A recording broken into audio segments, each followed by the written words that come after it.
You simply can't expect to accomplish your big goals in life if you are playing small. To transform your life, therefore, you must embrace the life of an eternal student.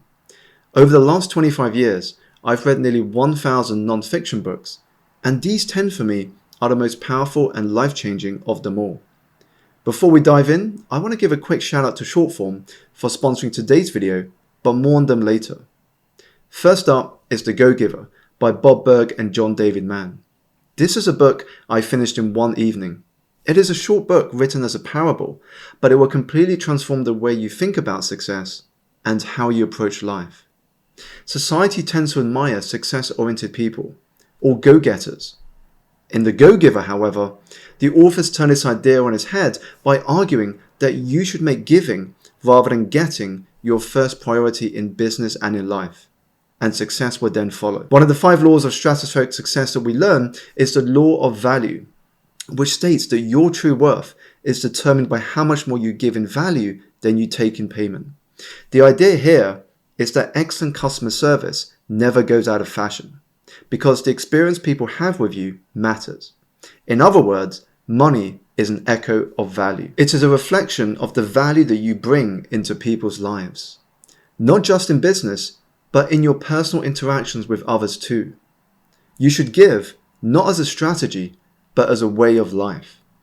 When you do, you become a person of value, and people will want to do business with you and help you in your own journey. So the question is, how can you add value to someone's life today, however small?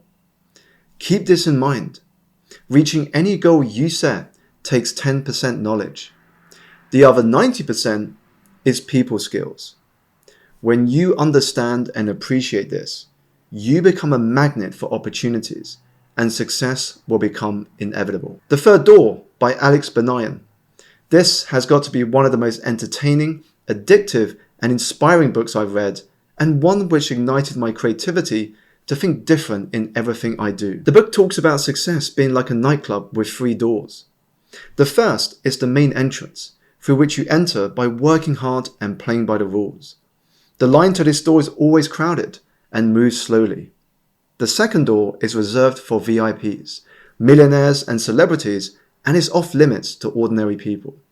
The third door, however, allows people like you and I to skip the line, find hidden opportunities, and think outside the box. It argues it's the best and really only route to getting ahead of the crowd. And there are some wild stories that are shared of how successful people took the third door, such as how film director Steven Spielberg became the youngest studio director in Hollywood history. Spielberg boarded a tour bus at Universal Studios Hollywood, rode around the lot and then jumped off, sneaking into a bathroom and disappearing behind the building. He watched the tour bus drive away, then spent the rest of the day on the Universal lot.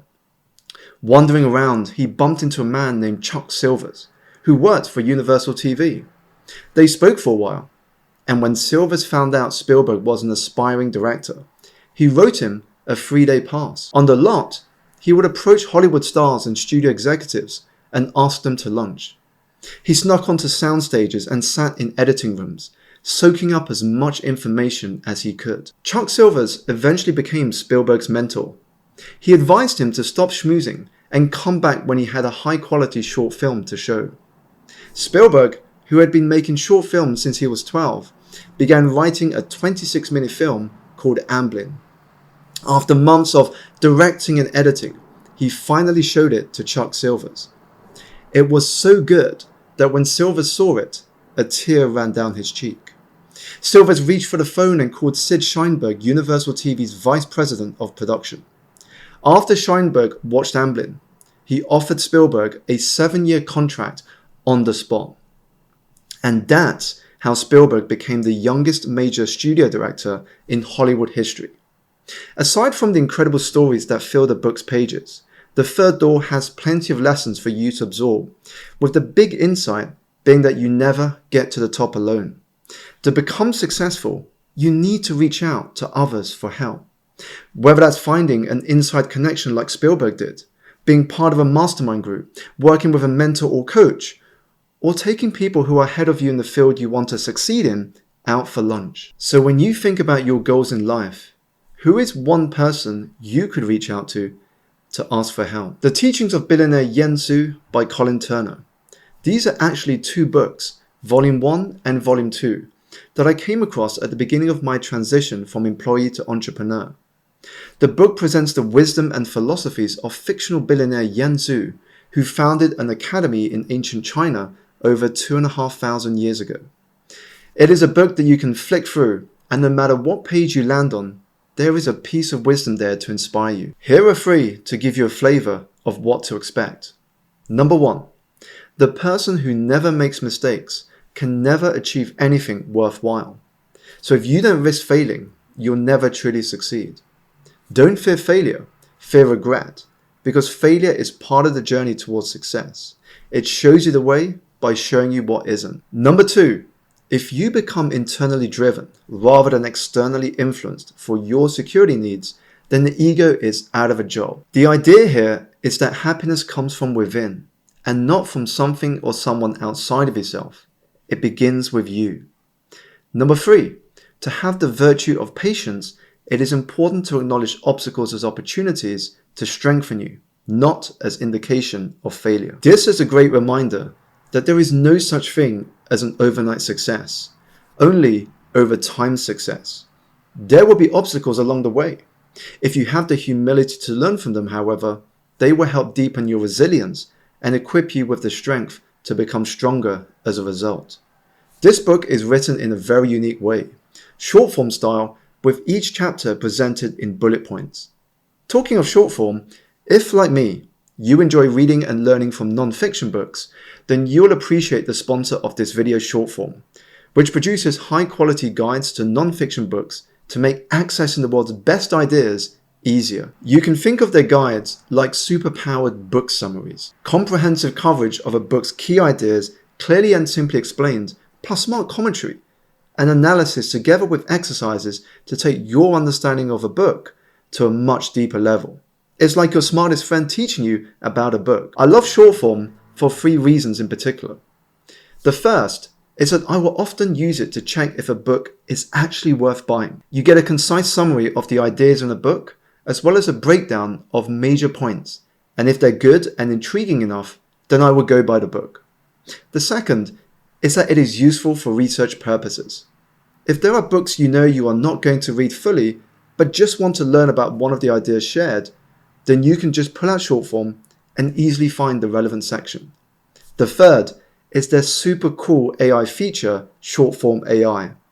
This browser extension instantly generates high quality summaries for blogs, articles, emails, and even YouTube videos at the click of a button.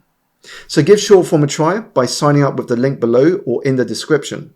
You will get 20% off, and of course, if you don't enjoy it, you can always cancel anytime. Next up is The Mountain Is You by Brianna Wiest. In this beautifully written book, Wiest explains that the only thing standing in your way is you and your self-sabotaging behaviors. You self-sabotage when you desire a change in an area of your life but are too afraid to act. And this internal conflict creates a barrier between who you are and who you want to be. To overcome this, you must understand why you do it, when you do it, and how to stop doing it. The Mountain Is You is filled with harsh truths that have a way of hitting home, such as this one. Your new life is going to cost you your old one. It is going to cost you your comfort zone and your sense of direction. It is going to cost you relationships and friends. It is going to cost you being liked and understood. It does not matter. The people who are meant for you are going to meet you on the other side. You are going to build a new comfort zone around the things that actually move you forward. Instead of being liked, you are going to be loved. Instead of being understood, you are going to be seen. All you are going to lose is what was built for a person you no longer are. So the question is, are you ready to let go of the old to make way for the new? The Psychology of Money by Morgan Housel. This book argues that the key to financial success lies in understanding human behavior. And when you understand how emotions and beliefs influence your financial decisions, you will make better financial decisions. One of the big takeaways is that there is an important difference between being wealthy and being rich. If you are wealthy, you have a lot of money in the bank. This is money you are not using but could use if you wanted to. If you are rich, your current income is high. You have money you are able to spend on expensive items. This book explains that you can tell whether someone is rich, but you can't tell if they are wealthy. This is because you can see how much someone spends on items, but you can't see inside the bank account to see the money they are not using, their wealth. The world is filled with people who look modest but are actually wealthy, and people who look rich but are actually living paycheck to paycheck.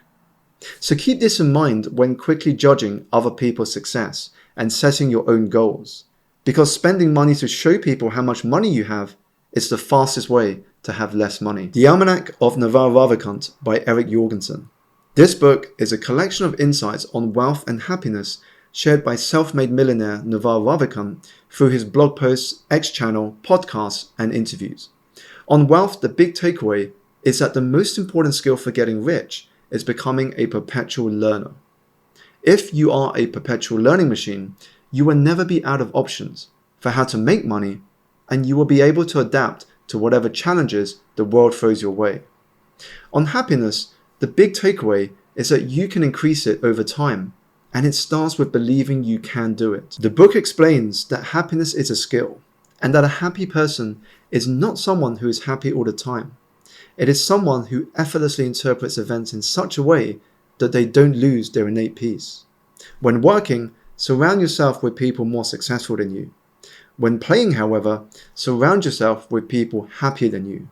So use your judgment to figure out what kinds of environments you can thrive in, and then create an environment around you that makes it impossible not to succeed. Stillness is the Key by Ryan Holiday. According to Holiday, stillness already exists in all of us, and with some intentional practice, we can reap its rewards. To do so, we must cultivate stillness in mind, body, and spirit, with the benefit being better decision making and a deeper sense of connectedness to everything around us. The core message here is that stillness is the path to clarity, wisdom, and inner peace. In the chaos of our busy lives, never underestimate the value of stillness, because it is here that we can build a deeper connection with that voice within and the world around us.